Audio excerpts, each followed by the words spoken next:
Viewers, welcome back to Rise and Shine. We're chatting at this time with Mr. Martin George, attorney at law and political analyst. We're focused this morning on bridging Toco to Tobago. Hi, good morning to you, good morning Eddie, good morning to your viewers, and good morning to Tobagonians in the wider diaspora. Now, Mr. George, the Prime Minister mentioned, or he has mentioned, improvements to the electricity in Tobago, construction of a desalination plant and construction of a marina, among other things. Do you think that this could be achieved by 2019? Well, the thing is, I haven't heard the details of the plans to know how feasible they are, because of course in government it's very easy to speak of ideas, but people need to know the nuts and bolts. And I think even, for instance, with the sandals idea, I think part of the difficulty has been there is not enough information that has been given to the population, and thus people are operating on the basis of not knowing what your plans are. So therefore they will say, well, look, hey, I may not like it because of ABC, but if you show us, well, look, your plans are DEF, then they may say, well, okay, well, that I could work with. So I think it's a communication issue, and the fact that they have not laid out the details, they haven't sought to meet with the public. You know, in these things you normally try to have town meetings, you know, but right. Maybe it is that the government themselves don't actually have the full idea. But if that's the case, level with the public and say so. You know, so in terms of whether these things are achievable before 2019, I can't say, because we really don't have the details. You dropped in here the issue of sandals, and we really didn't get your take on it. I know we were focused on this Toco to Tobago thing, but from what you're saying here, consultation should have happened before. I would think so. I'll tell you why. Because particularly given, you have two main factors that you would consider. The proposed location, whether it ends up being there or not, that's something that you know is near and dear to the heart of many Tobagonians. Right. And as I've said before, it is a location that previously there had been plans drawn up by Angostura, right, through their main company Clico, right. They had plans for it, for the development there. They had plans to put a 5-star resort, a marina, golf course, everything. I would assume those plans must have gotten some kind of approval, because parcels were sold in Saman Grove right. Based on that. So it's possible, I think, that you can have the development structured in such a way that you still don't damage the ecosystem. You still allow access to, you know, persons who wish to go down to the beach there, that kind of thing. I think it's possible to do that. But as I say, you must have that type of public consultation and show the public, well, look, this is what I plan to do, so people can understand and internalize it. Right. Then the other issue is the question of, you have a multinational corporation, and you have to consider sandals as such, even though it's homegrown in the sense of being a Caribbean brand, a Jamaican company, but they are an international presence. So there's always the fear that if you have a corporation like that coming in, that basically they are looking just to maximize their profits and, you know, take what they could get, and you wonder what would be the benefits or the spin-off for the locals. So therefore, in that case, again, I think some sort of consultation ought to take place. So in other words, you must have some kind of arrangements put in place, and this is where the government ought to take the initiative.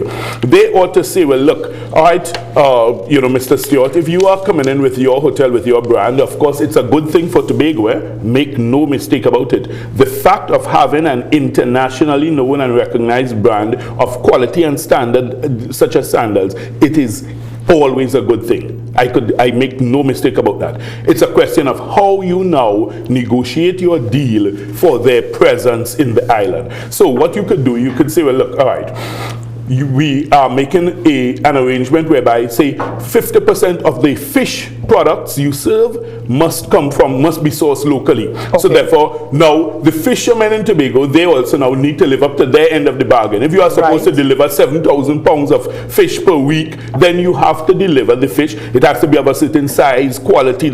So in other words, both sides have responsibilities. I have the responsibility to buy your fish, but then you have the responsibility to supply it in a timely manner manner, professionally, efficiently, in the quantities that I need, right, and in the size and quality that we agreed upon. So therefore now, the fishermen in Tobago can feel that sense of comfort because they know they have a guaranteed market there, and then now sandals can feel that comfort because they know they have a guaranteed source of supply. So therefore, that's how you work out things. So I always say, let me tell you, many of these things that people initially just look at and say, well, it's a problem, I don't like it, I don't want it. It's not a matter of that. It's a matter of us trying to sit down, find a reasonable solution. I always look at things, let me tell you, I always look at life from a solution, not from the problem end. In other words, okay, yes, there's a problem. You can sit down for your whole life and speak about the problem, stay at the problem, and be worried by the problem. No, move past that. What's the solution? And that's what governance is about. That's why we elect leaders, is to find solutions, not to identify and tell us what the problem is. We know what the problems are. That's right. Let's find solutions. Okay, Mr. George, as you talk about the fishermen, the fishermen, they're coming up to the standard and of training and delivering, on time and quantities and so. One is supposed to know the needs of sandals. We know that they have a very high standard. In the absence of this, there should be a training period between now and even before 2019. There should be that training period so that people would be aware of what they have to deliver. Do you agree that things are in place for these processes? Well, I can tell you how a multinational corporation such as Sandals will operate. They will have their standards, guidelines, rules, regulations for almost every aspect of their service delivery. They will have their standard arrangements for how they treat with service providers. So, in other words, you need to step up to the game. They will tell you how it is to be done. But right? Oregonians are at a great disadvantage, not hearing anything from Sandal, not hearing anything from the government, not knowing what are the well, right, and this is why I say, Eddie, this is why I say the communication has been poor, and all we are hearing, and I was not happy, and I will say this publicly, I was not happy with the approach I saw, I think it's yesterday or the day before, from the Prime Minister, who simply said, well, watch those who oppose Sandals. That's not the approach to take, because what that is a divisive approach where you basically pitting one side against the other. That's not the way you find solutions. In other words, the people who are voicing their opposition, they do have legitimate concerns. So you meet and you treat with those people. In fact, what I would have expected from the Prime Minister, the same way he made a rapprochement to the Jamaicans and went there and said, well, look, let's sort this out. I thought your own people from Tobago, he would show them the same respect and courtesy and say, look, those who are opposed to it, those who are protesting, I'm going to fly to Tobago, I'm going to sit down in a town meeting, let's discuss this, let me meet with you, let's find a solution. Instead, I saw in the press, I don't know if they reported accurately, but I saw that he said, watch those who oppose it. I don't think that's the way governance ought to operate in Trinidad and Tobago in the year 2016. We must reject that type of, one man,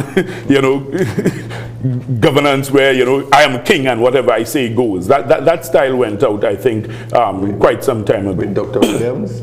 Well, we would have hoped so. We would have hoped so, but we still seen remnants of it, trickling down. So I think clearly, and I would call upon the THA and the government to start some public consultations as soon as possible to educate the public, inform them, enlighten them on the issues so that they can be aware, so that there is not that level of misunderstanding, because that might be the root of many of the issues that are arising. It may be that you are not giving me the information, I am not understanding what your plans are, so therefore we're both in the dark. Well, okay, several pronouncements. We have the issue here of the Sandals, and I recognize here that we started off on that issue, but I want to bring it back here to the Toco, that Toco to Tobago, bridging Toco to Tobago, that ferry service between Toco and Tobago, bridging Valencia to Toco as well. What seems to be the issue here? What seems to be the why the concentration on Toco? Okay. How do you think this stands to benefit Tobago? This All right. I think Tobago has absolutely no benefit from that. It's the most absurd idea I've heard in several years. What's the purpose of putting a ferry service in Tobago? Let's be realistic. In Toco. In Toco. To serve Tobago. What's the purpose of that? Who is that benefiting? Which Tobagonian who has business to do in Trinidad? When you think of it, when Tobagonians go down to Trinidad, most of the time they go for business more than pleasure. Okay? Right? So if you say 80%, 90% of people, you go because you have things to do. You either have to go and get school books, you have to go and get uniform, whatever you have to get in Trinidad, right? You may have to go for a job interview, you may have to go to purchase things in Price Mart, whatever. If you understand me. So when you go down to Trinidad, you are seriously focused on where you're going. You're going down in the bamboo to get parts for your car, whatever it is. That's what Tobagonians primarily go to Trinidad for, because you have things to do, you have business to take care of, you have to go to classes or studies or whatever. What on earth are you doing up in Toco? What relevance or business do you have up in Toco? Why would you ever want to be in Toco? First of all, can you imagine you do business, you go down Chaguanas, you do your shopping down in Chaguanas, you come up Port of Spain, you do a little shopping on Charlotte Street, and then you're studying, oh boy, how I get into Toco to get my ferry. Just think of it. If you don't have a car, what's the cost of hiring a car to take you to Toco? I mean, first of all, most drivers will look at you as if you're crazy. They ain't going there. If you understand me, it's absurd. I have never heard such folly. What's the purpose of it? And then I heard one other argument saying that it's going to develop Toco. How on earth will this develop Toco? If the ferry service is placed in it will not develop Toco. Let's be realistic. Look at the port in Port of Spain, where the ferry terminal is. Right. What development has taken place there because of the ferry service? The only thing is you build a terminal, then you'll probably have a couple nuts vendors, some people selling dynamits, somebody selling newspapers. How is that development? That is development? It may cause persons to rise up, it may cause businesses to serve who? Think of it realistically. No, think of it realistically. Who is it going to serve? If you are going up there, let's assume, right, for argument's sake, you leave wherever you are, you finish your business in Port of Spain, and you took that long drive up to Toco. Any Tobagonian, when they reach in Toco, they're going to do business in Toco. The only business you want is to try and push other people out of the way and get on the ferry and get back to Tobago. You're not studying to go and shop in Toco. Let's be realistic. Come on. You know, we have to call upon our leaders when they come out, when they roll out these absurd ideas, and tell them it's nonsense. And we have to have the guts and the gumption to say so. Is that any benefit for Tobago or Tobagonians? Zero. Furthermore, wait, no, let me finish. Furthermore, if you coming down to Trinidad to do business, do you want to land up in Toco? What's the purpose of you ending up in Toco? Even if you want to come for a vacation or for pleasure, if you're coming to party or lime, what you doing in Toco? Who wants to be there? Let's be realistic. If the government wants to develop Toco, then let them look at it from a different perspective and say, well, look, they're developing Toco as an authentic fishing village, and you have little arts and craft shops that persons who are foreigners who would want to say, well, look, let's see what that type of lifestyle is like. Then they can develop maybe a little bed and breakfast there. Which Tobagonian wants to stay in a bed and breakfast in Toco? You don't want to be there. And here's the next thing. Can you imagine? You have done your business. You are with all your bags and baggage, everything, and you finally fight up and make your way up to Toco. And then the ferry late, or the ferry not sailing at all. What you doing with all your stuff, everything you have? Where are you staying? You don't want to stay in Toco? You trying now to pelt out of Toco to hustle down to the airport to try and get to Tobago, because that's all you want. That's your objective. So it is of no benefit to Toco, and it's of no benefit to Tobagonians. So I need you all to ask the government, who is it benefiting? Maybe it's benefiting somebody who has a contract to provide a ferry to run the route or to build a terminal in Toco. So you must ask these hard questions of your leaders, because when you look at it, it makes absolutely no sense from the Tobago side, it makes absolutely no sense from the Toco side. If you were in a position to make a recommendation, where do you think that idea could best be served? Or that suggestion? That suggestion makes no sense. I have said the solution, it makes no sense on any level. I've said the solution repeatedly. What we need a seaplane service from Scarborough Port, dropping you in Port of Spain Port in 20 minutes. Seaplane, a small seaplane taking about 20 passengers, no set of big cargo or anything, so you're just going for business purposes. So in other words, you need to go down for a meeting, you need to go down for an interview, you need to go down for an appointment. You in Scarborough, you get on board the seaplane, in 20 minutes you're in Port of Spain. Think of the benefit to Tobagonians and to any Trinidad businessman who has to come to Tobago to do business or for any purpose, say for a meeting or whatever. Think of the benefit of that. You're avoiding the traffic, first of all, heading down, fighting up to go down to Crown Point. Then when you land in Piarco, think of the traffic you face from Piarco trying to get to Port of Spain, the length of time it takes, you know. It's the simplest answer to our problems in terms of the transport between the islands. A seaplane service between Scarborough Port and Port of Spain Port. In 20 minutes, you're getting from Scarborough to Port of Spain direct.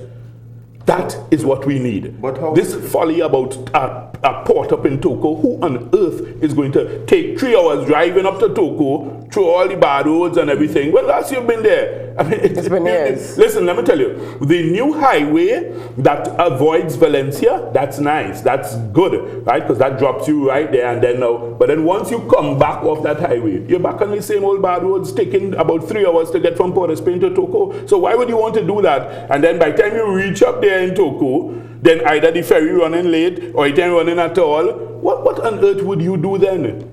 Unless, of course, these are things that are reliability of the service is improved. Haven't we been running the ferry service from Port of Spain to Tobago for several years, and it still breaks down, it still runs late, it still sometimes doesn't run at all, sometimes it takes you 6 hours. Come on, let's be realistic. It's going to be the same thing. Why would you think that this is going to be any more efficient? All right, let's just take a quick break here. We'll be back just after this. We continue chatting with Mr. Martin George on developing or bridging Toco to Tobago.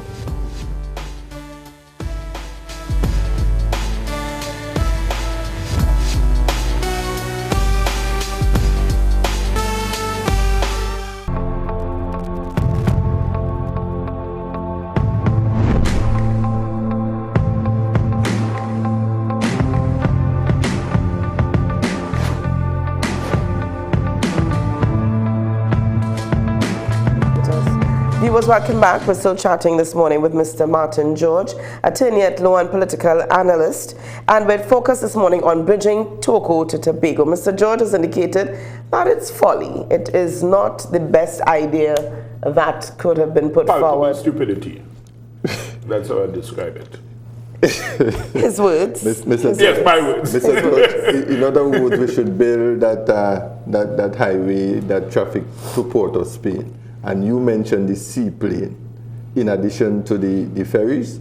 But what is the capacity of those seaplanes? Well, the ones that I've seen are small, and usually I think they're small craft. So they would take like maybe about 20, 25. But I mean, I don't know if they have bigger ones. So we can do some research and find out. But the ones that I know for sure I've seen, they take about 20, 25 persons. But the way they run, it runs like a maxi taxi service.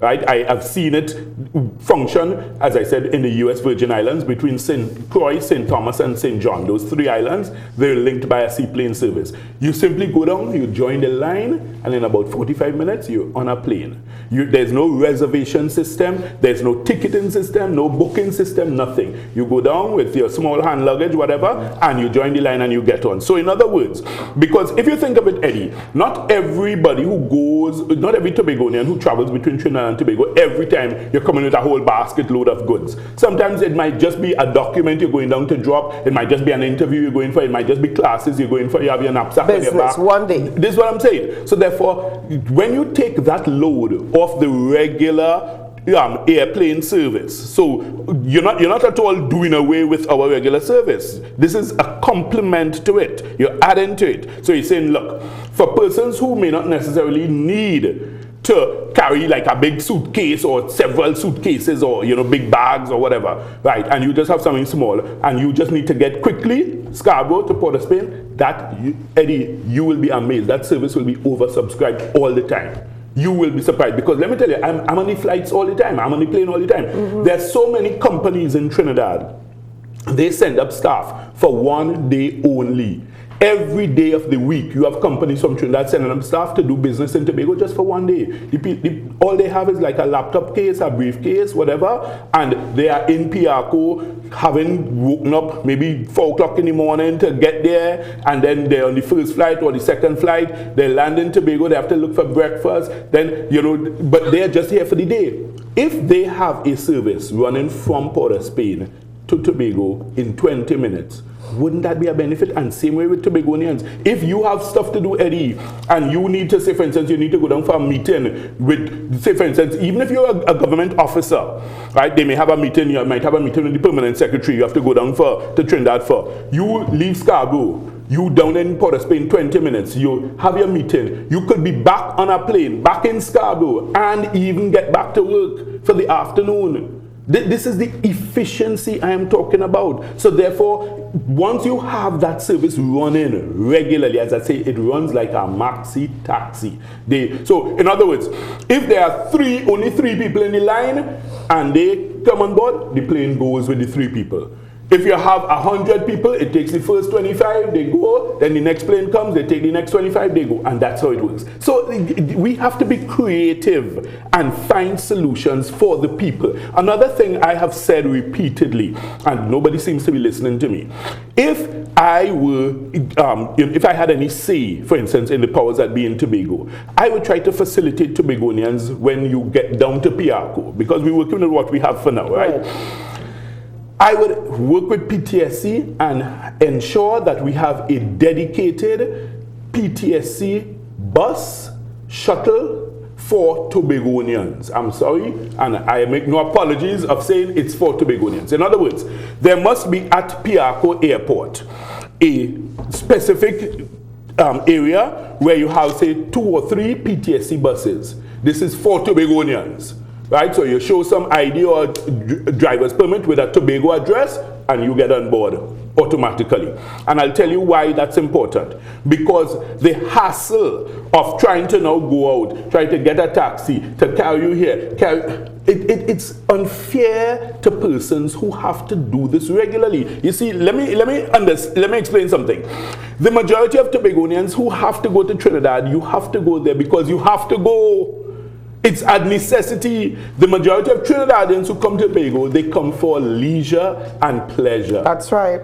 They don't have to come here, but it's fun, it's nice, and we welcome them. We're glad they come. But the point is, on the other hand, if our leaders are seriously concerned about our benefits and our well-being, then they would look at these things. And now, here's the idea with this PTSC bus. As you land in Piarco, you know that this bus is there. So you go straight to the terminal, right? You get on board, you put so now this would be these buses that could take the big bags, the big luggage, below, right? So therefore, I don't care how many suitcases, whatever, they could take you, right? That bus now goes along the priority bus route. So if you have to stop in Mount Hope, you get off, you do your business, right? The bus continues towards Port of Spain. And the end of that stop is at the port in Port of Spain. So in other words, you're servicing the 2 main areas that Tobagonians need access to get to and from Trinidad. So that shuttle service is running between the Port of Spain port and Piarco Airport. And it's a Tobago shuttle.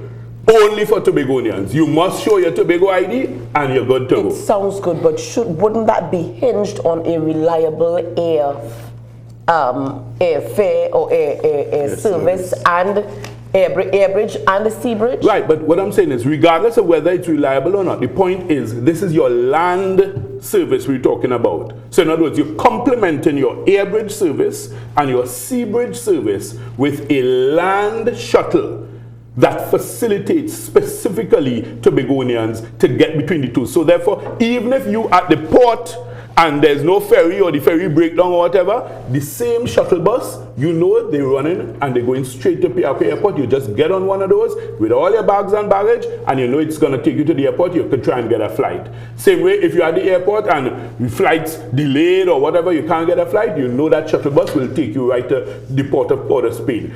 If you have business to do in Port of Spain, you know it's dropping you right there. That's the kind of thing that our leaders should be thinking of. If they put themselves in our shoes for a minute, they would understand the trials and tribulations that persons go through. I see it all the time. I feel the pain of people, you know. And it's not taking us to Toco. This is the point. Where does Toco fit here at all in the discussion? It makes absolutely no sense. Well, let's assume that that is a done deal with the Toco port and the highway development. No. Let's not assume it's a done deal. Let's speak out against it. It's of no benefit to Tobagonians because you see, it's being touted. I see it being touted in the media as something that's good for Tobago. Let's sit, analyze it critically, and once we agree, okay, you don't have to agree, but if persons of their own look at it and they assess it and they analyze it and they say, but why would I want to go to Toco in order to try to get to Tobago when basically I'm on a time schedule? Because in other words, first of all, you're tired, you're frustrated, you're hungry, you might have your kids with you, you know, they're crying or whatever. You really want to go and take all of them driving all the way up to Toco to try and get a ferry? That makes you're not even enjoying the scenic route. Because all you are studying is your whole purpose is to get back home. That is your purpose, you know. You see every Tobagonian who is in Piako Airport waiting on a flight, their only objective is to get back home. That's what you're there for. So you don't want to be dragged all the way up to Toco for that process. So you do not see this moving in a direction of development. I want you to throw that in. And I see it as no benefit to Tobagonians, and we must say so if we believe that. You know, if after hearing the discussion, persons sit down and they think about it logically and they say, but really, why is this, you know, what is the purpose of this? Then we must speak out and say, hey, don't put this out there as you doing this for Tobagonians. We don't want it. It's not benefiting us. So you're saying this is a backward step. The issue here of the speed limit, the enforcement of the speed limit in Trinidad and in Tobago, 50 kilometers per hour in Tobago. 50 in Tobago, 80 in Trinidad. Your thoughts on that? Well, the point is, I mean, if the law is the law, then, I mean, it has to be observed. Right. What I think needs to be done is that we really need to look at these laws and see if in light of the development, because remember, that limit in Tobago would have been put in place even before we had a Claude Noel highway, even before we even had anything called a highway in Tobago. Before we knew what a highway was. Exactly. You know, so I think, you know, and again, as I say, that's what governance is about. You have to be proactive. You have to sit and look at these things. I sat on the Law Commission for 3 years as a commissioner there, and we would constantly review legislation, look at laws that are outdated. We'd make recommendations. We'd say, look, you need to change this. I mean, of course, that's our role and function, and we did that. As to whether the parliamentarians now would go and actually move the motion to pass the laws to change them, that's the issue, and that's where we have to call upon our elected representatives and say, hey, listen, is this still valid or relevant in these days, or ought we to look at changing it? And that's what governing and responsibility is about. Okay. All right. So in terms of the 30 miles in terms of Tobago, what are your thoughts on that speed in terms of development, in terms of moving an island? When you say 30 miles, what is 30 miles? The speed limit, 50 kilometers. 50 kilometers. Right. Yes, right, 30 miles, right. Well, the point is, I think clearly that is impractical. Honestly, that's my personal feeling. I mean, as I say, if it is the law, it's the law and it ought to be obeyed, but the point is it's not very practical, and that's why we ought to call upon them urgently to do something. We have 2 Tobago representatives. I think there's one for Tobago East, one for Tobago West, right? Yes. We have 12 THA representatives. Those are the people we have to call upon. If you understand me, you see, we, the public, have not recognized the power that we have. You know, I mean, we have to understand that these are the persons we put there to serve our needs and to serve our development. And if they're not doing it, then we need to call them out and say, hey, listen, what are you doing? What are you doing about this? I haven't heard any of the 12 speak out against it or say, well, look, we want to, move a motion or try to lobby to get it changed. Or any about 2 elected representatives, So, the whole island, we just sit and we wait. Our representatives remain dumb and numb. They're not doing anything. They're not saying anything. And no progress has been made in Tobago. We've been marking time for years in Tobago. I've told you already, our position is like the Israelites, They took us out of Egypt and now we're wandering around in the desert for 40 years. Mr. George, we know there are many good laws, but are there bad laws as well? Well, of course, there are many laws that, would not be considered. For instance, if you remember years ago, the Maxi Taxi Act, right, that was struck down by the courts as being unconstitutional. Even also, remember, when PTSC decided to impose a fee on the maxi taxi owners for driving in, the Privy Council ruled that $1 fee, it was just $1 per maxi each time, that was unconstitutional, and the Privy Council struck that down. So the point is, there are laws that are bad, but the point is, that's how you develop. You may try to implement something and you realize it's not working, and then you realize, well, okay, look, I need to amend this and make the changes. Look at the Bail Act, right, which is due to expire next month, with the sunset clause. Now, that was an experiment because they wanted to see, well, is it going to give the results? Mm-hmm. And the Law Association has come out and said, well, look, when you look at it, it doesn't appear to have given the desired effect. So therefore, the Law Association said they are not supporting it. The opposition has also said they're not supporting it.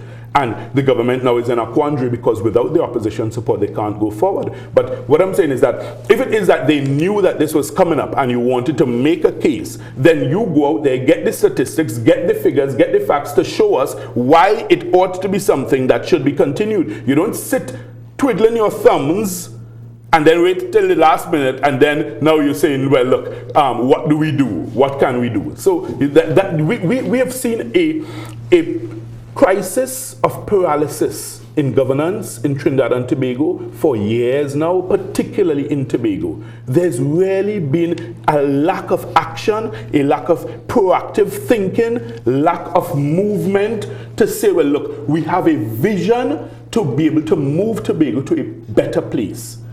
That has not been happening. All right, I like that term, crisis of paralysis. I know Eddie. I know Eddie's going to take that one. All right, very interesting term there. But Mr. George, all in the interest of developing Tobago, you've indicated this morning that the idea of that bridging Toco to Tobago, not a good one. The issue here of that 50 kilometers. No, I'm saying it's not good for Tobago or Tobagonians, and it's also not good for Toco. It does nothing for Toco. Let's be realistic. We see no benefit. It's absolutely no benefit except a few jobs that will be created when they have to build the ferry terminal. And then, as I said, maybe some nuts vendors and newspaper people. Look at the persons who supposedly have quote-unquote businesses at the Trinidad port in Port of Spain that serves the Tobago terminal there. It's nuts vendors, dinnermen people, a little snack it, selling maybe a little cup of coffee, whatever. That's about it. And what other businesses will be generated by because all you are serving is persons who are in transit. Mm-hmm. So in other words, you are there, you're in the line, right? You feel a little package, you want a little nuts, a little corn curls, whatever, right? Or you want a newspaper to read to pass the time, you want a cup of coffee, that's all. Nothing more than that is going to happen. Let's be realistic. If you are there with all your bags and baggage to waiting to go to Tobago at this supposed port in Toco, you're not going sightseeing in Toco. You're not going and sit down to have a lavish lunch somewhere in a five-star restaurant in Toco. Nobody's doing that. So let's be honest and let's be serious about it. Okay. All right, but we're going to leave it there for today. We want to thank you so much, Mr. George, for being on the program with us.